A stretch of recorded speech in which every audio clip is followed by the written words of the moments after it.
Morning. Morning, Lynn. Bright and early. Hope you slept well after last night. Morning. Morning, Kezia. You are so brilliant, Kezia. You're here every time, and it's so lovely to see you. Really, really lovely. Welcome.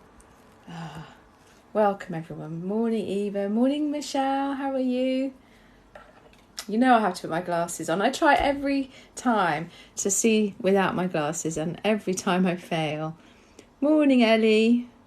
I slept well, thank you, last night. Who was here last night for the live last night? I know lots of you were.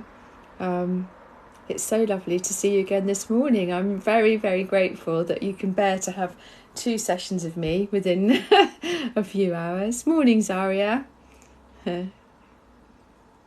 Lovely to see you. Morning.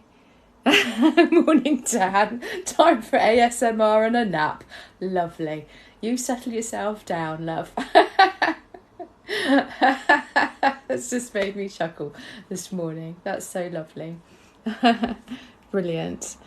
Oh, really good to see you. Morning, Ellie Jardine. Really good. Yeah, I slept really well last night. I did a live last night. If you weren't here, darn it. Yeah, I did a live last night that was part of the TikTok Discover Live Learning Weekend thing, and it was all about therapy, and I haven't uploaded it yet. I tried last night, but the video was still processing, and I was just too tired. I went to bed. But I will upload it because it tells you about, how to find a therapist, what to look for, that kind of thing. So, but it was good, and it was really nice. It was a really late one. I had to borrow my son's lamp. It was like I was in a cupboard. It was so dark. Quite cosy though, quite nice. So, where are you joining me from, everyone? I can see. Oh, morning, Brickmaster. Morning, Zimanko Kumpongo. I love your name. Michelle, you're good, brilliant. Kazi, morning, nice to see you. I love all those stars after your name. Oh, Harry, how very kind of you. Julie, how lovely. Julie joining us from California. I love it, Julie, that you come here on what is a Friday morning to us, 10 o'clock in the morning, but to you in California, that's like 2 o'clock in the morning. So I think you get a gold star for being up and joining us. It's lovely to see you. Thank you for joining us. Lady J. So Lady J is a counsellor. She was with us last night. So nice to see you. Impressed that you're here again. Lovely. Oh, Faraday, 2009. Denise Coppin, lovely. Lovely to see you. So let me make a note of some of these things. So emetophobia. We've got Livy wants to talk about emetophobia. Tim, you want to know what QCH is? I'm trying to note down a lot of these things because I really realise that I chatter a lot, and I don't always get through loads of questions, and I'm thinking, so I want to get as much as possible. So you want to talk about social anxiety and going to uni. Okay, so I'm going to answer a lot of questions as much as I can. We've got an hour.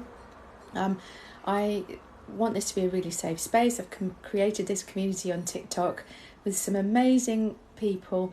We're all just normal people, fellow strugglers. All of us have our things that are going on in our lives, and I have a great team of moderators who keep this place really nice and safe. This needs to be a safe, kind place, and so the moderators are here to just mute or block anyone who is trying to be anything other than kind, really. So I have the lovely Lynn 250. I have Jasmine, Vicky Hodson, Zanshin, Vicky Handlebars, and it's lovely. I'm really grateful to all of them. So I will answer as many questions as I can, but I hope you can realise that the comments fly through really quickly, and I can't answer every question, but I will try my best to get through them and not waffle too much. So forgive me if I don't answer your question. It doesn't help if you repeat and repeat and repeat. All it does is just adds to the comments and makes it harder to see. everyone's. So let me first of all, I'll explain really briefly what QCH is. If you want to find out more about this, there's links in my profile page. QCH stands for Quest Cognitive Hypnotherapy, and it's a type of therapy taught at the Quest Institute in London. It's a course now. I'm the training manager there, so we teach one class a year. It takes about 11 months to qualify, and it's cognitive hypnotherapy really is a framework. It's an umbrella term that covers lots of different techniques and modalities that we use, but it's a brief therapy, and we take people from where they are in their problem state to their solution state using various techniques. We use aspects of CBT, aspects of NLP, positive psychology, Gestalt.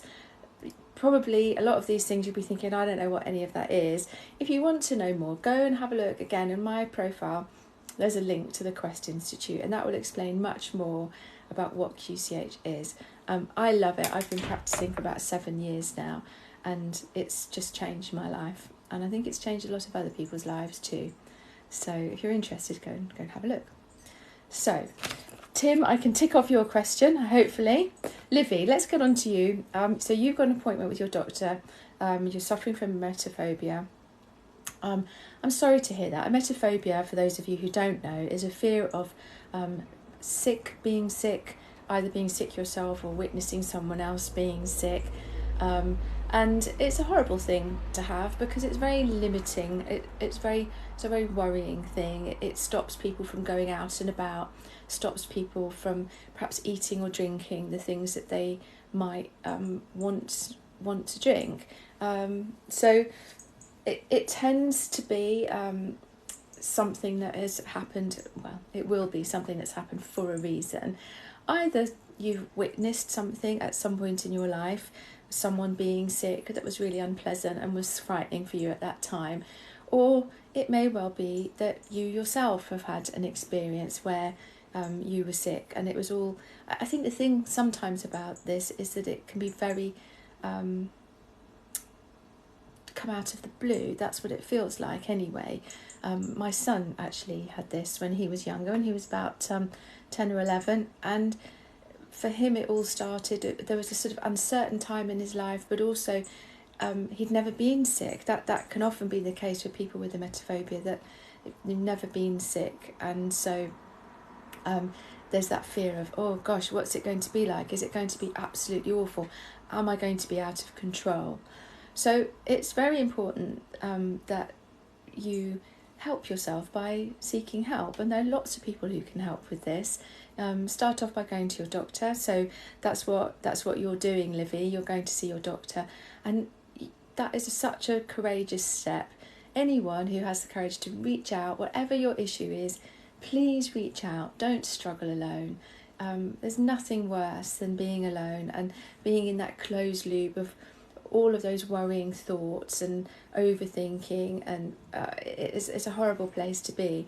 Whereas if you go to someone like a doctor or a therapist or even just a member of your family and talk about it, having another point of view can be really helpful, and hopefully your doctor will be able to refer you to someone who can help you with this. With cognitive hypnotherapy, QCH, we do a lot of work with people who have phobias. It can feel really big in your life, but actually it once you have coping skills, once you reach the source of what's going on for you, and sometimes it's not actually about the sickness. Sometimes it can be a sense of, I don't want to be out of control. Being out of control is not a good feeling for me. So it's about working on you, yourself, your confidence, that kind of thing. So I hope that helps a little bit. Do have a look. I've done some videos on emetophobia, which are on the bottom in my categories section, so they might be helpful for you. So good luck, Livy, and well done for going to see your doctor. That's a really brilliant thing, and I hope they're helpful. I'm sure that they will be. So Em, you asked about going to uni, brilliant, but having social anxiety, wondering how on earth you're going to make friends. So A-level results day was yesterday, so a lot of people will have got their A-level results, and I did a post yesterday about what to do if you didn't get the right results, but you must have got the right results that you wanted for you to be going off to uni. So yes, it's a huge change, isn't it? It's a time of change and a very exciting time, but it's completely natural to have fears, anxieties, worries about what it'll be like. And I think if I remember rightly in your question, you were talking about how you're going to make friends. And so perhaps if you're quite a shy person, maybe you're a bit of an introvert, it's understandable that you think that, but I want you to know that you're not alone. You'll be going into I'm assuming this is your first year at uni, and there will be lots and lots and lots. The vast majority of people that you meet will also be first years, and I would say 99% of them will be feeling the same way you're feeling, to a lesser or greater extent. The great thing is that, if you're going into a hall of residence, which I would imagine you probably are, then you'll be in a place where there'll be lots of other people. Most people in halls of residence will be first year students. And so you'll be turning up, you'll have a slot, a time to turn up with your parents or the people that, you live with, to help you move your stuff in, settle in, all that kind of thing. And it's really exciting. You get there and there's all these other people turning up with their parents, and you'll have parents that are really jolly, you'll have mums that are in tears, dads that are in tears, students that are in tears, students that can't wait for their mum and dad to go because they want to get down to the bar, all of that kind of stuff. But you just have to be you. You probably will meet people in that first in this first year who will be friends of yours for life, because you'll support each other through this, and you don't have to do anything particularly other than be yourself. Smile, ask people about themselves. Hi, where do you come from? Oh, what are you studying? Do you fancy going to get something to eat? Have you ever cooked before by yourself? That kind of stuff. Be interested in other people, and then the conversation will begin to flow. And at first, of course, it's going to be a little bit stilted and a bit weird, and you might feel a bit homesick, but keep going with it. Don't come home. Stay there for at least the first term. And if you can just keep going, then that will be great. The chances are you'll absolutely love it and have a ball. The universities also know that you're going to be feeling really anxious about this sort of thing. And so they put on Freshers Week, they put on all sorts of activities to help you meet other people. So do go along to Freshers Week, have a look, be curious about other people. If there's someone else there you think, I feel a bit nervous about this, do you fancy going along together? Then that's a good idea. Join things that you think you might be interested in, and push yourself a little bit into that discomfort zone, because it will be well worth it.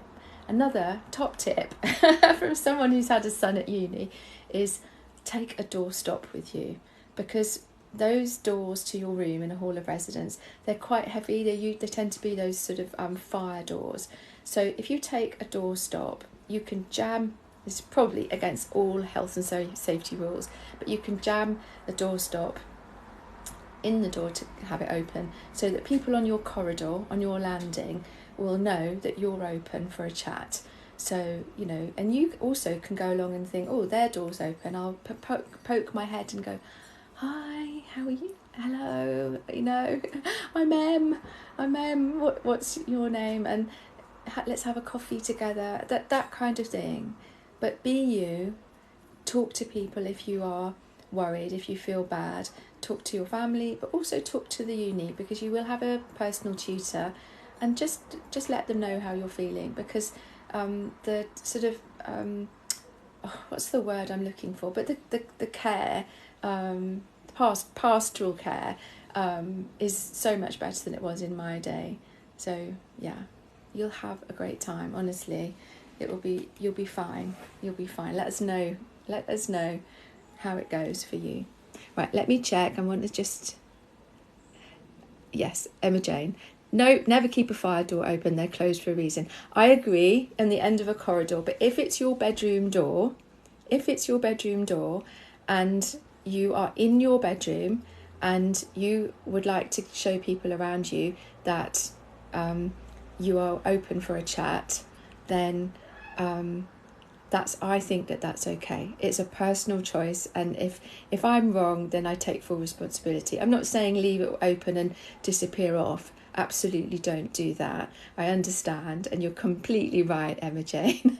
But sometimes rules can be bent a little bit if it means that you're not just locked in your room, not seeing anyone and not meeting anyone. So I hope that makes sense. I don't mean to be irresponsible at all. So let me have a little look and I'll answer some more questions here. I want to welcome you all. It's lovely to have you here. There's lots and lots of comments, and I do try and get through as many as I possibly can, but sometimes it's hard. It's hard to sort of keep up with them all. So let's see. Laura Wilson, yes, there are mods here today. Lynn250 is a mod. Yes, well done, Lynn250. Lynn250 is amazing. I'm not sure who else is here today, but Lynn is on it. So if there's any problems, then Lynn250 is able to help. Okay. Oh, let me have a look. So many questions. So, agoraphobia. So, Olivia, you're asking about agoraphobia. There's no help. I need to go to the hospital, but I'm too scared to leave. Okay, I've made a note of that, and I'm going to answer that one. Okay. Io Cabello, how can I help my partner? So Io Cabello. I'm trying a new thing. I'm trying to note things down so you know that I'm trying my hardest to answer your questions. So help a partner with social anxiety. Okay, let's have a look. And let me have a look.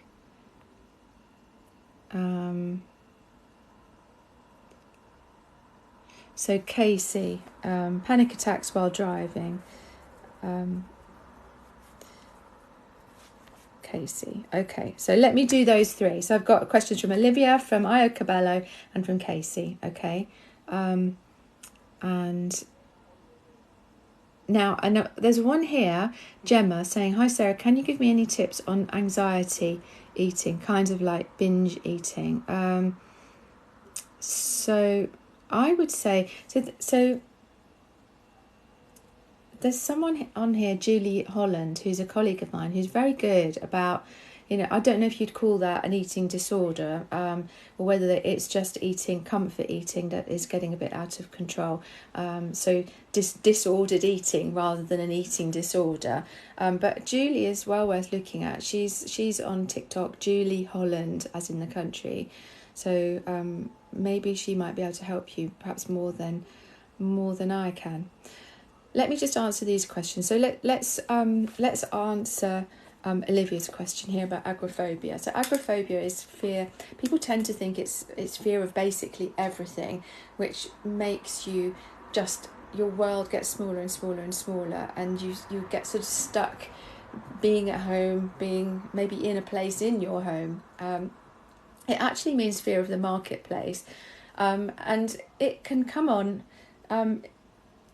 probably quite slowly, gradually, just your nervous system noticing more and more things which are a potential threat to you, as your nervous system believes them to be a threat. It doesn't necessarily mean it's true, it just feels true.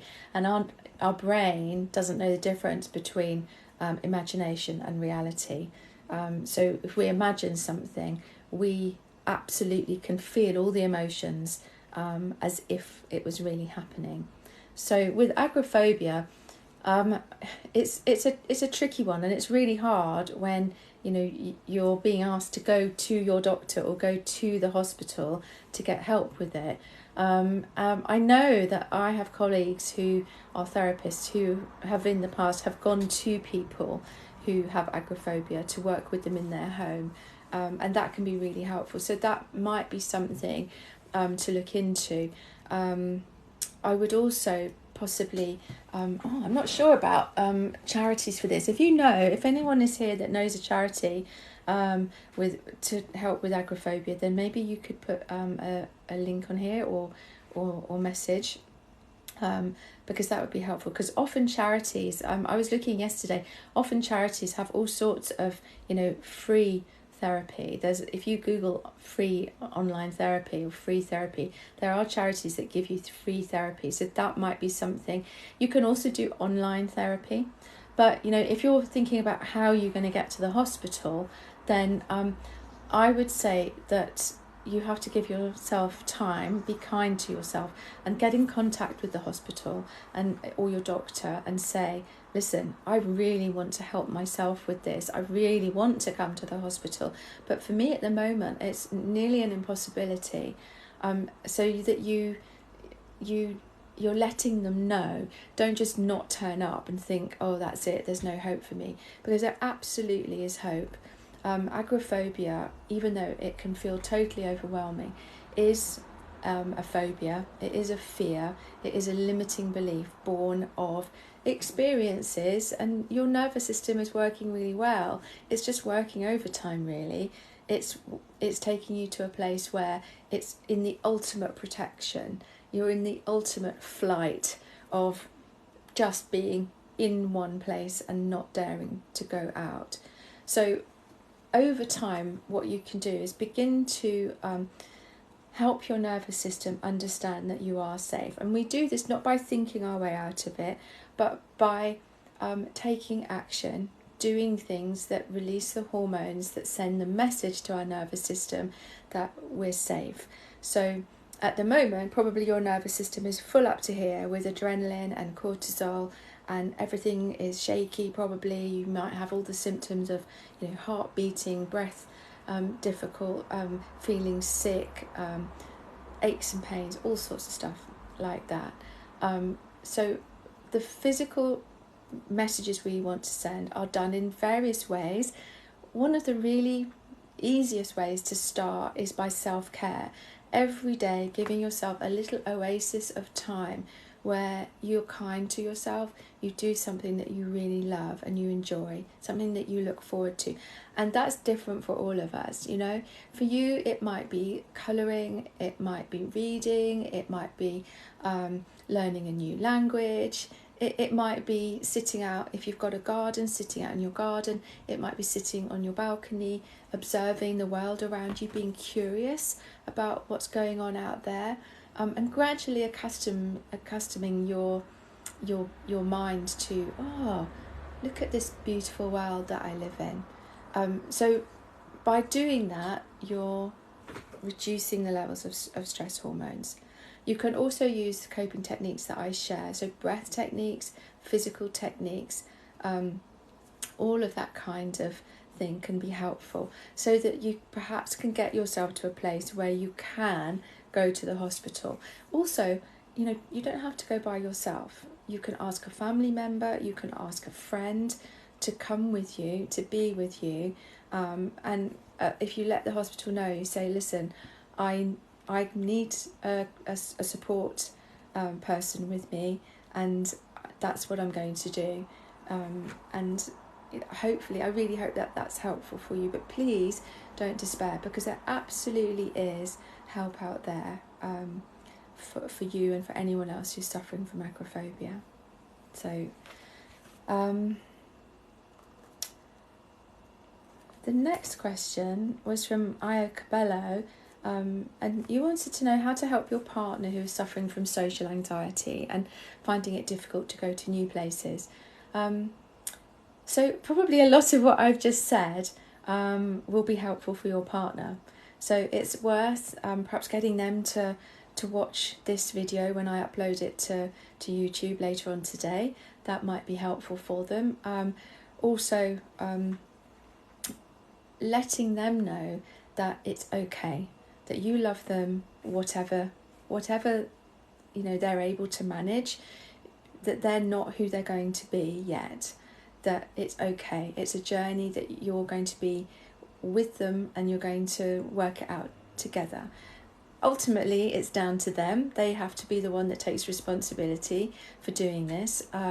So it's not totally your responsibility. You can be supportive in any way that your partner needs you to be supportive, but do let them know that you're there for them, and ask them, in what ways can you be supportive? How would it be for them? You know, if you need to go out somewhere, if you're going to meet friends, going for a coffee, going to the theatre, wherever it is you're going, say to them, okay, how are we going to do this? How would I support you best? Let's work out a strategy for this, and maybe chunk it down together. Say, okay, the first thing we need to do is to get in the car. The next thing we need to do is just do the journey to the place, or however you're going to get there. And then it's like, how are we going to get into the place? And are we going to have a signal to say, okay, we've had enough, you know? And that can be, like a physical sign. Like I used to have a sign with my son, because I used to work in his school, and I used to go, if I went like that when I saw him, that meant I love you and I'm giving you a big cuddle right now. And so we would know, like we would be in assembly with like hundreds of other children, and we'd catch each other across the room and just go like that together.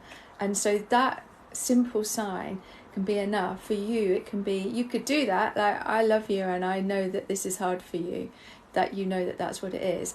Or it could be a sign of, like, I don't know, whatever it is that you decide, I need to get out of here now. Or they might just tell you, I've had enough, I want to leave. It's okay to leave. It's about just extending a little bit, but then encourage them, make them know that they're doing a great job and you realise how hard it is for them. But also encourage them to get help. If they work with someone, whatever type of therapist would be right for them. And I was saying this on the live last night about therapy, that, on all of the different websites and professional association websites, there will be descriptions of how the therapy works. So for example, if you're looking for a counsellor on the BACP, all the different types of counselling, you can look at what does a session look like there. Also on the counselling directory. If you go to the British Association, I think it is, of psychologists, again you'll have stuff there that they showing you what they do. And also for us, you can look at the QCHPA, that's our professional association, as QCH therapists, and also all sorts of people. They can see, is this for me, and get to talk to someone that can help them. So I hope that helps a little bit. And how lovely of you that you're caring and that you want to help your partner. That's just amazing. So that lucky partner to have you. So Casey, you've been asking about how do you cope with having a panic attack when driving? Okay, so a panic attack is really a heightened state of anxiety, and it's not nice whenever you experience one of these. They can manifest in all sorts of ways. I think we perhaps imagine someone collapsing and crying and panicking, but they can also manifest in quite a quiet way that perhaps other people don't even realise you're having a panic attack.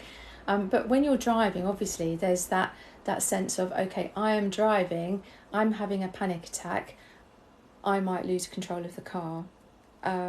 So the most important thing is to know that you're safe, and to understand that just because you go into a panic attack does not mean that you're going to totally lose control of everything. And it doesn't, you will have time, hopefully you'll know the warning signs that tell you that I'm beginning to panic here, things are not good. And I would say the kind of obvious first thing is just to pull over so you're nice and safe on the side of the road. If you're on a motorway, if you can get to the next exit, then get to the next exit. Don't go onto the hard shoulder if you can possibly help it. But if that's your only option, then that is okay. But I would say get somewhere so that you're safe. Just turn everything off. Maybe take yourself out of the car, get a bit of fresh air. do something different. Maybe just go on your phone, listen to something relaxing, maybe just park the car, go for a little 5-minute walk around so that you're getting rid of some of that energy. Maybe do some of the techniques that I share, breath techniques, maybe phone somebody. I think that if you're actually having a panic attack when you're driving, that is the most important thing. I wouldn't say to you when you're driving to suddenly start doing breath techniques or anything like that. I think the work perhaps needs to be done before you get in a car, so you can bring yourself to a nice calm place before you get in the car. But also it might be a good idea to work with some sort of therapist who can help you to understand where this has come from, because the panic attacks are triggered for all sorts of reasons, but they do happen for a reason. So do have a think about that, the possibility of talking to someone about this. But yeah, actually when you're driving, I don't think it's probably I think, you know, what you can do is you can work with a therapist, and then they could say you know, that perhaps your steering wheel can be an anchor of a place of safety, that sort of thing. But so that if you've done that work with a therapist, then you could have that resource in hand. But I think that if you're just trying to sort this out by yourself, the safest thing when you're driving is just to pull over, wait till it goes, because it will go, it will pass, and then you can carry on. So I hope that's helpful. So welcome, if you're just joining us, we're halfway through. This is an hour. I'm Sarah, I'm a QCH therapist, that stands for Quest Cognitive Behavioural Therapy, and I'm here to answer as many questions as I can about anxiety, self-care, fears, limiting beliefs. I have lovely moderators here keeping this a safe space. So I have Lynn 250. Also amongst my moderators, I have Vicky Hodson, Jasmine Lake, Vicky Handlebars, and Shin. So they're all here to help, and I'm very grateful for that. Let me see if there's some more comments and more questions that I can answer. So let's have a look. Vicky Handlebars, hello, nice to see you. So let's see. So Lady J, imposter syndrome. I don't think that's one that I've answered before. That's a good question. Just make a note of that. Ellie, low moods. Ellie Jardine, low moods that you can't explain. Make a note of that. I think this is working better, don't you? That I'm making a note of a few. Let's see. Oh, thank you, Kalayan. That's so nice of you to say that. Me and the thing I'm doing is beautiful. Well, what really, that's very kind of you, but what really touches me there is that you think the thing I'm doing is beautiful, because I love doing this, and I really I'm really touched to hear that. So okay. So, and also Rob, struggling with depersonalization. So let me answer that one as well. Okay. So Lady J, I saw also that you said that you suffer from anxiety. So anxiety is completely normal. Lady J is also a counsellor. So, you know, just because we're therapists and counsellors does not mean that we don't struggle sometimes. You know, all of us across the world, every single human being, we are all fellow strugglers. We all have our moments, and anxiety is a completely normal response when life is difficult, either in the moment or we're looking to the future and thinking that something awful might be going to happen. And also we can look at the past and think, you know, I still get those moments of things I've said and I go, oh, it was so awful. And I get some of the symptoms of anxiety. So it's imposter syndrome. So that sense of, you know, oh, here I am and I put myself up on this platform and what do I think I'm doing? I'm an imposter here. Everyone's looking at me and thinking, what are you doing? You don't know what you're talking about. Oh, I don't know why I'm laughing. I feel that sometimes. It briefly visits me. And I think that's a completely normal way to think. And I think sometimes, I mean, I always remember reading when I first trained to be a therapist, don't get too complacent, don't get too confident in yourself as a therapist, because the minute that you think that you're brilliant is the minute you should give up doing therapy. So I think it's normal and natural to have that sense of, am I doing the right thing? Do I know everything I need to know? Am I good enough? Because, none of us are the best therapists or the best bakers or the best bricklayers or the best actors in the world, are we? There will always be someone better than us. There will always be someone worse than us. And it's okay just to be us. I remember when I first started practicing, and I really had imposter syndrome. I remember sitting with clients thinking, oh, good grief, what am I doing? These people are expecting me to be able to help them, and how am I going to do that? I don't know all the things I need to know. And one day, I think it was a combination of a few things. So it was that thing of, it's okay, you don't need to know everything because we're all constantly learning. It was the thing that Trevor Sylvester, who's the founder of QCH, said. He said, don't ever take your failures personally, but also don't take your successes personally. So that means don't get too excited if a client does really well, because actually that's them doing really well, not you. But also, if it doesn't work out with a client, don't beat yourself up too badly, because perhaps you were just a stepping stone on their journey. So I think it's about being kind to ourselves and understanding it's okay not to be perfect. It's okay to make mistakes. I think what we need to do is come from a place of honesty, of integrity, of kindness. And if we do that, then no matter what the world thinks of us, and let's face it, none of us know really what anyone else thinks of us, then we know that we're doing our best.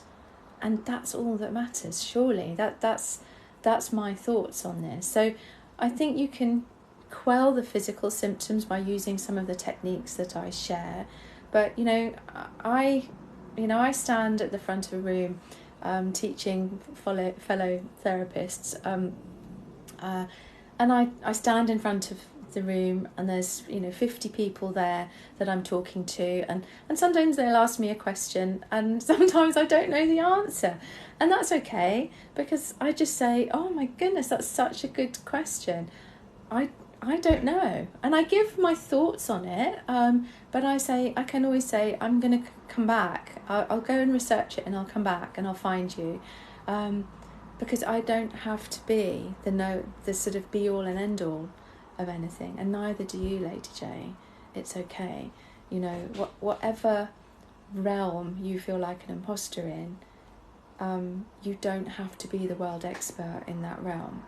And if people can see that you're doing that thing of coming from a place of integrity, honesty, kindness, that's the thing that matters. It's okay to be a fellow struggler.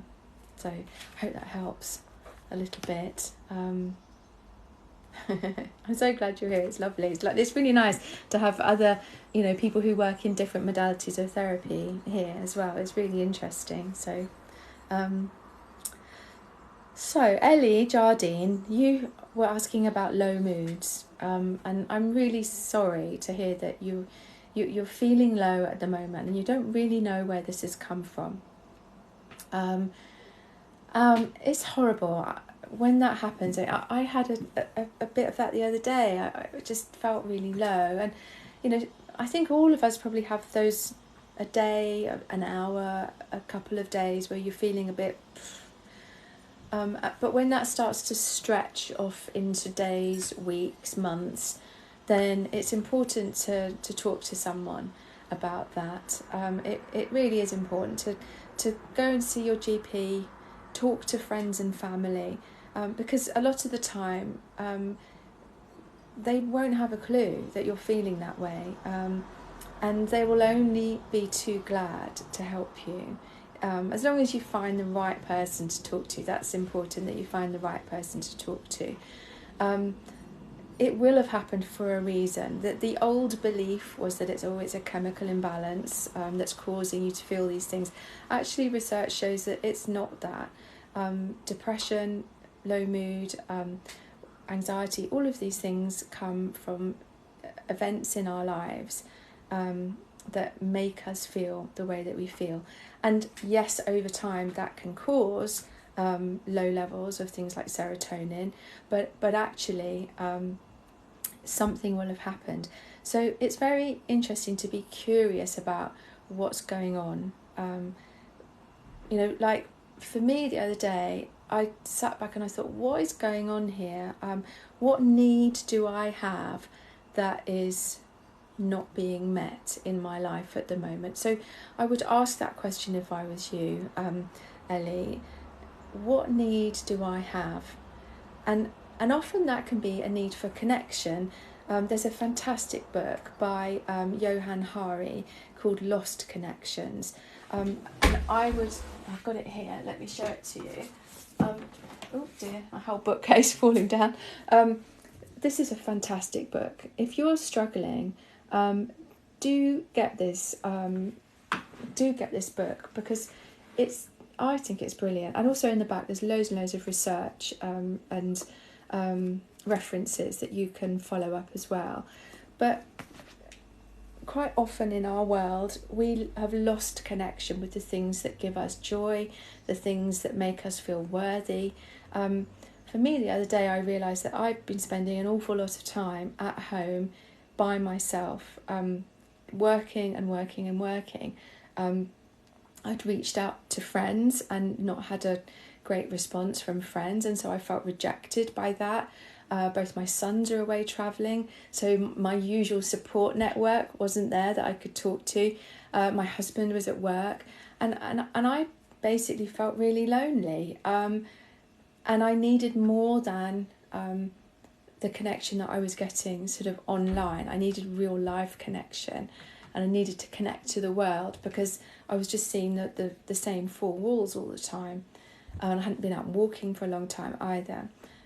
So things like that, the needs that you have, look at, the social connection. Are you getting that?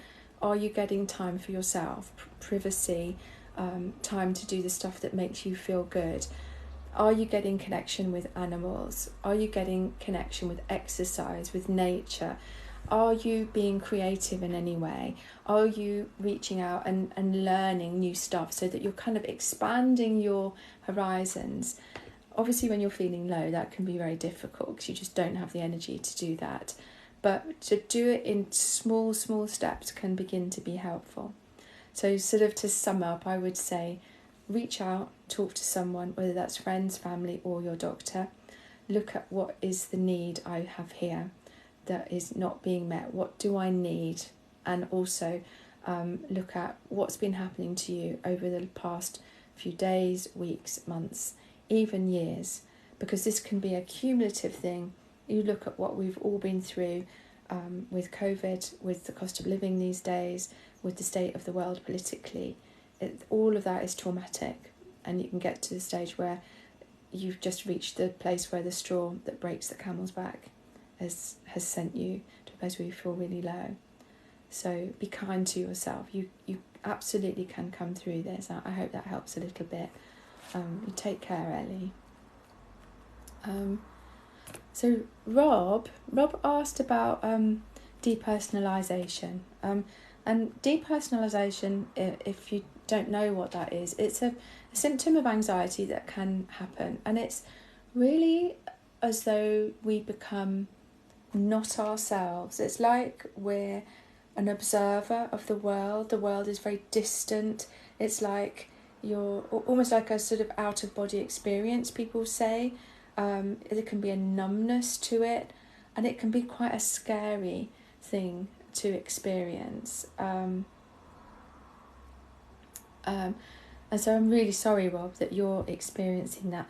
I hope that you've reached out for help with this, either to your GP or if you have a therapist, to be talking with your therapist about this, because that's very, very important. Let me just have a little drink. It won't be a second. So one of the things that can help with depersonalization is structure. So it can feel so weird that actually beginning to create structure in your life can be very helpful. So just chunking down your day, chunking down your hour, chunking down your minute, so that you know, right, you have almost like a recipe of right, I've got to do this, I'm going to do this, I'm going to do this. Beginning to try to reconnect with your body. So perhaps finding, if you're not with a therapist already, finding a therapist who specialises with somatic work, because this is all about protection. So you can have a look on my page for the stuff about breath work, can be helpful. Maybe doing yoga is really helpful for depersonalization. Things like drumming, drumming, that music, singing, that kind of thing can be really helpful. So but having a schedule, having a routine, it's almost as though when we have a routine, it gives us back a sense of control, and gradually over time that makes us feel really safe. It's like a child when a baby is born and it's really swaddled tightly in its blanket. That makes it feel safe. And so for us, if we're suffering from anxiety, structure in our day can be really, really helpful, because it makes us feel safe. So I hope that helps a little bit. Thank you for asking that question. Right, let me have a look. Thank you so much for being here, everyone. It's really lovely to have you. Thank you so much for those of you who've shared this live. That's amazing. If you look down the right hand side, there's a little sort of arrow button, and if you press that, you can share it. So you can either email it to someone else, or you can share it. You can copy the link and you can save it just for yourself, so that if you can't see the whole thing. But also, I will always upload these onto YouTube. My YouTube channel is reached through, if you go to my profile page, just don't do it yet, but click on my picture. There's a link tree, and there's loads and loads of things on there, like my website, my YouTube, my other social media, various free resources and stuff that you can go to. So thank you. Oh my goodness, loads of people started sharing. That's so sweet of you. Thank you. So thank you for that. Thank you for the likes. It's lovely. I really appreciate that. So let's have a look at some more questions. Let's have a look. So Lynn 250, you're so helpful. Thank you. It's really lovely.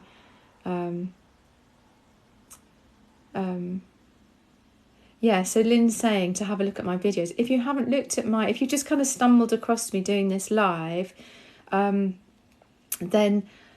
do go and look on my page, because there's lots of helpful tips, techniques. At the bottom, there's specific issues that I talk about, and there are specific practical techniques and breathing techniques, which I hope will be really helpful to you. So do go and have a look. Beth, thank you. I love that you like my... I'm hoping you're talking to me. You might be talking to someone else, but Beth says she likes my YouTube channel. So thank you. I'm grateful for that. So let me see. Yeah, so Megan, I was talking about agoraphobia a little bit earlier on, so you might have seen that. Just having a look. I don't know about supplements, I'm afraid, because I'm not trained in that area. I'm not probably the right person to talk about supplements, so I'm sorry about that. See, that's interesting, isn't it? So this person, you've got gorgeous cookies and ice creams and roller skates and sweets and things. You have a panic disorder. I always wanted to know why I have like structure and routine. That'll be the reason why, I imagine. Let's have a look. Oh, my daughter. So my daughter will get her GCSE results this Thursday coming. How best can I support her? So that is BS GCSE results. Okay, I'm going to answer that in just a second. Let me scroll through. I'll do another 3. I think I'm getting through. Lois, so any tips on finding a therapist? Yes. So I did a whole live last night about this. And I haven't uploaded it yet because the video is still processing from TikTok, but I'm going to do that after I finish this live. So today, if you look on my YouTube channel, there's a whole TikTok live about how to get a therapist and what to look for. So go and have a look at that later on. I look like I'm in a cave because it was night time and I had to just borrow a little lamp. I need one of those posh ring lamps, don't I? So Pittsburgh girl. So someone asked earlier on about panic attack whilst driving, and this is a Pittsburgh girl says, I used to call my mom to talk me through the panic attack while going over the freeway after work. So that is something that you could do. If you are safe doing that, then that can be helpful. The joys of hands-free. Make sure it's hands-free, won't you? That is a possibility, but only if you're going to be safe. Let's have a look. Just scrolling through. How to have more, Maud says, how to have more self-confidence. Let me answer that in just a second. I've made a note of it, Maud. Let's have a look. So Dragon Mist, I see that you've been feeling this. So that feeling of emptiness, that can be depersonalization. It's that sort of distance and feeling a bit separate from the world, potentially. And always get these things checked out by your doctor, but that can be definitely a symptom of anxiety. And as the anxiety comes down, as you get your anxiety sorted, and as I say, structure can help with this, then that you absolutely can. All of these things to do with anxiety can be helped. And I think there's this understanding in many quarters that it's a disorder, you're ill, it's terrible, you're never going to be normal again. And I personally don't believe that. I think that anxiety is there for a reason, and you absolutely can work to help yourself and to help yourself come out the other side of this. So please don't despair if you're feeling this way. And the book I was talking to is Lost Connections by Johann Hari. Thank you, Lady J. And Rach says that you're 23 and you have huge panic attacks because I'm afraid to die. Okay. Let me deal with that as well. I'm just making a note of it here so that I can remember. I feel this is better. I feel like I've done a few more questions this time because I'm making notes and doing 3 at a time. So I'm not waffling so much and looking so much in between. So let me deal with this one. BS, your daughter, I think you were saying, has got her GCSE results next Thursday. So how do you support her? So I think I did a post yesterday about A-level results, and that perhaps might be useful for you to have a look at. I've also on my website, if you go into my link tree, there's a blog post that I wrote a long time ago, which is, you probably have to go through quite a few of the blog posts, but it's about coping with exam results and what that means, and that I think can be really helpful. That goes into more detail potentially for you, but I would say that you just don't know what the results are going to be. So if you get to GCSE day and results are great or good and your daughter's happy with them, then obviously no problem. Celebrate. Good. Drink champagne. Obviously she can't because she's not old enough. but you know what I mean. And do all that kind of celebration. That's brilliant. If they are not good and she is devastated, then I feel your pain. My son got his GCSE results. He'd worked incredibly hard and they were not good, not what he hoped for, and he was devastated. He failed his English. Got his maths one, which we thought he might fail, but he got that one. And it meant that he couldn't go to sixth form. It meant school was saying, no, we need you to go to college instead. And he felt like an absolute failure. And I think this is a failing on part of schools, that a lot of schools seem to make academic results, really define you as a person. That if you don't get these results, then that means you've failed, you've got no hope in life, you're going to have to go to college, It is so wrong to have that, because we are all in control of our own destiny, and getting exam results, whatever stage you're at, that are not what you were hoping for, that is not a sort of prerequisite for you being a failure. It's just not true. It just means that you're going to have to take a little bit of a detour. That's the thing.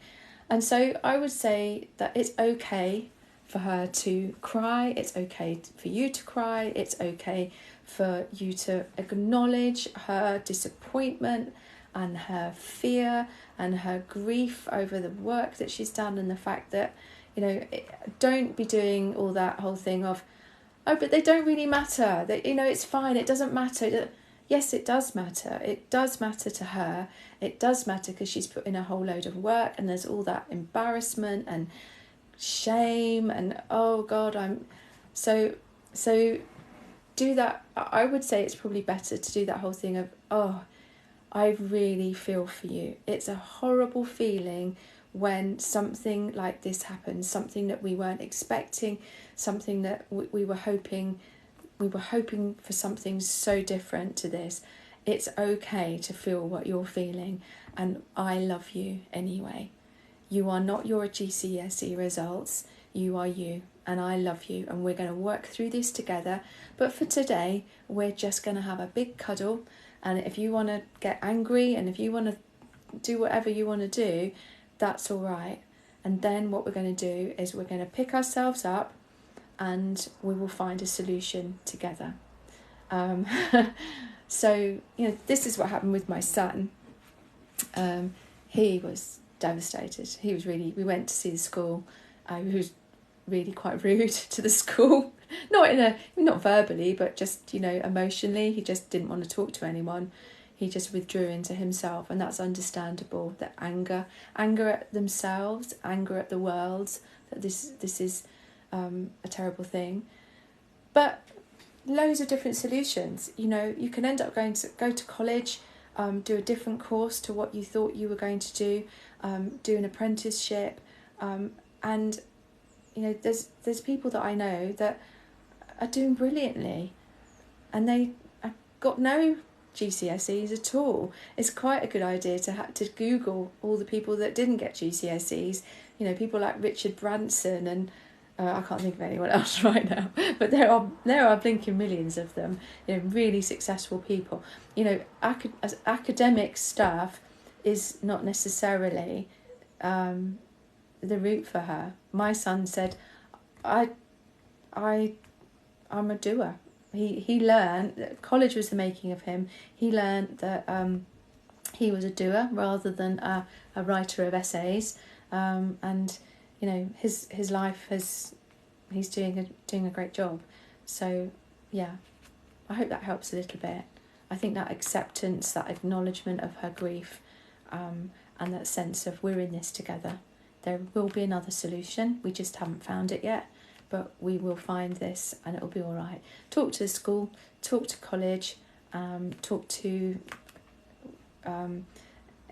other people and see, because she won't be alone, but it can feel a lonely place. So I hope that helps a little bit.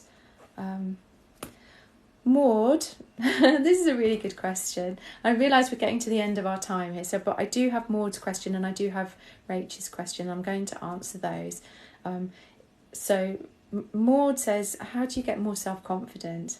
I think this is such a good question, because who of us really are confident in every situation that we're in? Very few of us are confident in every single situation. You know, there'll be times when we are with certain people and you just, they make you feel like a 5-year-old again. And then there'll be other times where you feel really supremely confident and it's great. And it depends on where you are at the moment in your life journey. So I would say, Maud, that it's important to be kind to yourself. It's important to fail. Don't expect to be perfect at everything. And actually you will gain confidence the more you fail, which sounds a bit bizarre, doesn't it?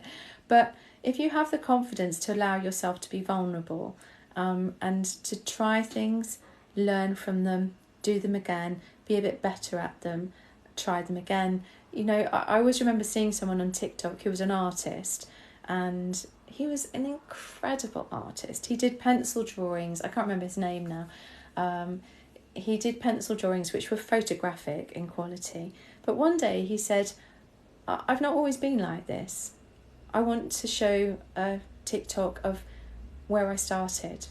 And it was fascinating because it showed the power of consistency. With him, it was with his drawing, but it can be for all of us in just the way we are in our lives. Keep trying and failing, and eventually succeeding.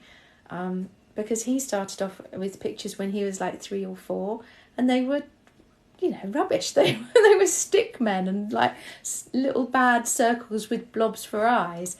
And he kept showing them each year, all of his drawings. To be honest with you, they weren't that great all the way up until he was about 25, 26. And then it seemed like overnight there was a change. But obviously it wasn't. It had taken him 26, 27 years to create that change. And then when he was about 27, 28, he just got it. And then the drawings were stunning, like photographs.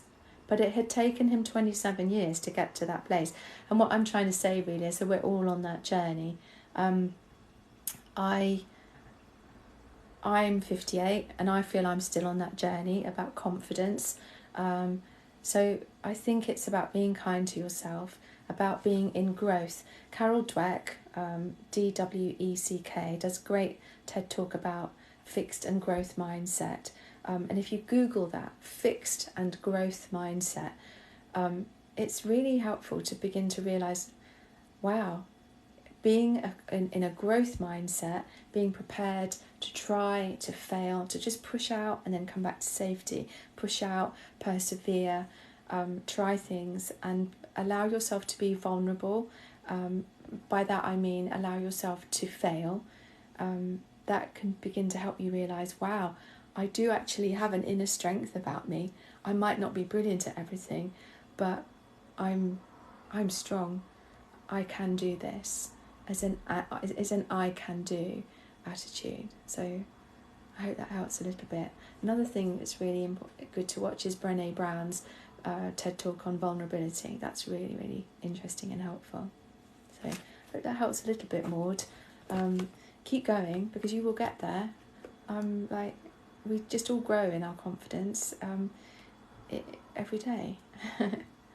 So my last question today, and then I'm going to spend a few minutes just looking and sort of saying hello to people without answering any questions. But this last one is from Rach, who's 23, and she says that, Rachel, you're having panic attacks because you're afraid of dying.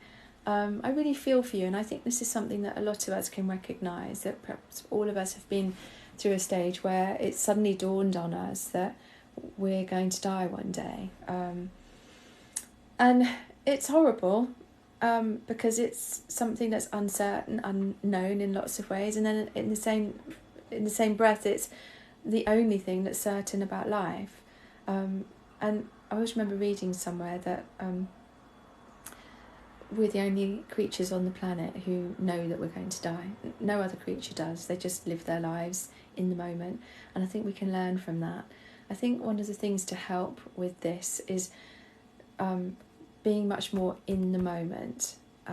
Because if you're having panic attacks, what's happening is your brain is going to the what if of the future. I would imagine anyway, that you're going to the future thinking, what's going to happen? How am I going to feel? Am I going to be in pain? What about the people I leave behind? Will anyone remember me? What's after death? All of those things. And the uncertainty, because no one knows the answers to those questions, it can feel out of control. And then that out of controlness makes our nervous system believe that there's a threat there. And it just goes into a panic attack. So practicing being much more in the moment, practicing and for this there's the triangle breath technique, which I share. There's the circling technique, which I share. EFT or tapping is a very, very useful thing for this. So sense of, even though I'm really afraid that one day I'm going to die, I know that here and now I'm safe in this moment. That sort of tapping, helping your brain to process it, and creating memories here and now, being with the people that you love here and now, and trusting that it will be okay, because it will. Whatever happens, it will be okay, because either if you are a believer in God or religion, then either you die and then there's heaven, and then that's all going to be fine, and that's lovely, or and there's no pain or anything anymore. Or if you don't believe in that, then when you die and then there's nothing, then you're not going to know anything about it, so you'll be also free of any pain, and it'll just be like perhaps a long sleep, I don't know. So I think sometimes it's the idea of that transition, isn't it? Or the idea of other stuff, other people around us. So being in the moment, being aware of here and now and what is truly really happening now is very important. And the techniques that I share, I've done a video about panic attacks, which you'll be able to see on my profile page. So I hope that helps you a little bit. And do talk to someone about this. A problem shared is very often a problem halved, whether that's friends, family, or going to see a doctor, or seeking the help of a therapist. You can talk through these things and get coping strategies. So I hope that helps a little bit. So thank you for asking that question, Rach. It's I'm really glad that you're here, and I hope you saw the answer. So it's 7 minutes past 11, and we've kind of got to the end of our live. It's been so lovely. Thank you so much to all of you who have shared this post, who've liked it, who've sent any gifts to me. That's so kind of you. I so appreciate that. It always amazes me that anyone would be kind enough to do that. So thank you. Thank you so much to my moderators, to Lynn 250, Vicky Handlebars. I think Zanshin's gone on his holidays. I think Jasmine is working, and I'm not sure. I've not seen Vicky Hodgson, but if you're here, Vicky, thank you. My next one, I was Jess Annabelle. Yes, you've missed it, but I'm going to put it on my YouTube channel, so you'll be able to see it. It'll be fine. So, but you're right, that there's the next one that I'm going to do is on Monday. So Monday, 5 o'clock, UK time. So I'll be doing a similar thing to this. If you ever have any suggestions, so I did a TikTok live. It was a Discover Live with TikTok. This weekend is a learning weekend. Lots of creators are doing TikTok lives about teaching and learning something new. And so, oh, thank you, Kelly, just to subscribe to my YouTube channel. Thank you. And so yesterday I did one that was a bit different. It was about therapy and how to find a therapist and what to look for, what to ask, that kind of thing. So if you ever have any suggestions about what you'd like me to do a live on, do email me, let me know, because I don't want it to get stale. I worry that it's going to get stale and you get bored with me talking about sort of similar stuff every time. So if you'd like me to do something else, just let me know, and I will definitely bear that in mind. So let's have a look. Yeah, Michelle Kitch, you're right. Lynn 250 does a great job. That's really great. That's really great. Thank you, Michelle, for thanking me and thanking the moderators. So I'm going to say goodbye, but I'm just going to stay here just for a couple of minutes just to thank you all and to say hello. Thank you, Bridget. It's been lovely having you here. Yeah, next live is Monday at 5.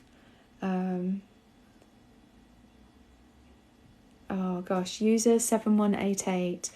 Hi Sarah, thank you very much for being you. I'm not good today and you've helped me no end. Gosh, I'm sorry to hear that you're not having a good day today. I hope it gets better for you. Sending you a big hug, and just be kind to yourself. I hope you're all right.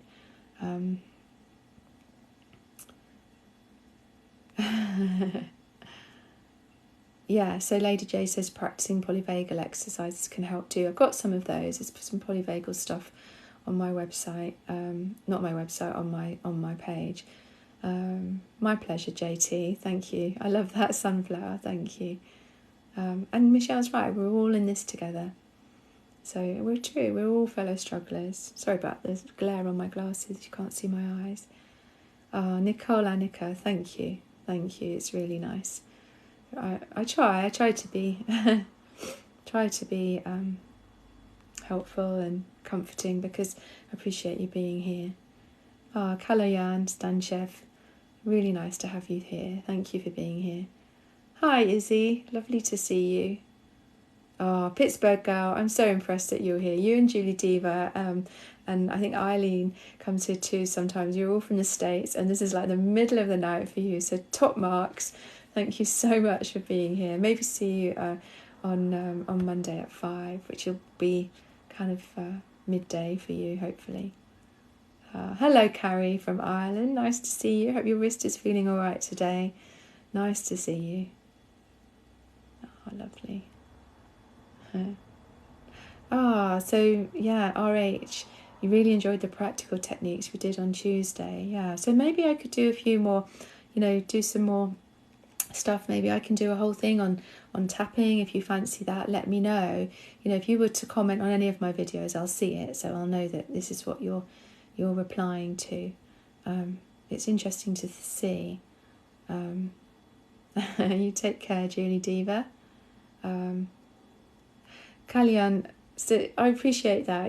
I think that this community is built of fellow strugglers. We're all on here, and it is important to be accepting, acknowledging of people's struggle, and for this to be a safe place. So I'm glad that you feel that. Hello from France with the black heart. I don't know what your name is, but welcome. Izzy, Izzy. I remember you commenting. It's so lovely to see you. You're getting discharged from the hospital on Sunday. So I realised what was going on for you, Izzy, and do keep letting them know that this is on your mind, because it's really important that you have support. I don't know if maybe they're going to be able to perhaps give you a place in a really caring and safe foster place. I hope so, but I feel for you so much. You're such a great person, and I love that you're doing your best to help yourself by coming here, being on these lives, and you have your whole life ahead of you. So it's so important that in those moments where you have those feelings, just talk to someone. Don't be alone. Go and be with someone, even if it's phoning Samaritans, which is 116123 in the UK, or even as simple as going into a shop, texting a friend, just say something, because this time of your life is a really difficult time for you, but it will pass, and there might come a time where, you're a grown up and you're in a place where you can use your experience to help someone else. One of these days you might be an amazing therapist, an amazing support worker, someone who actually can give back to the people that have helped you, because you will understand what it's like to be in the position that you're in now, and your empathy, your kindness will be something that perhaps will save someone else's life one day. So I want you to hold that little tiny seed in your heart to know that this thing that you're going through right now will change, and it's about just keeping yourself safe moment to moment to moment. And if those thoughts come into your head of, no, there's no hope, remember my voice. Remember me saying there is hope, and you will find a way through this as long as you can keep yourself safe. Keep yourself safe for now. Keep talking to the people that are around you, whether that's the hospital, whether it's a therapist, whether it's a crisis team, whether it's family, whether it's friends. You look after yourself, because things will start to change, and you'll be so glad that you managed to do this and to keep safe. So, sending our best to you. I know if Jasmine was here, she would be sending you a big hug, and I'm sure Lynn 250 is too. So I'm really glad that you're here. Keep coming to these lives. Give yourself something to look forward to. And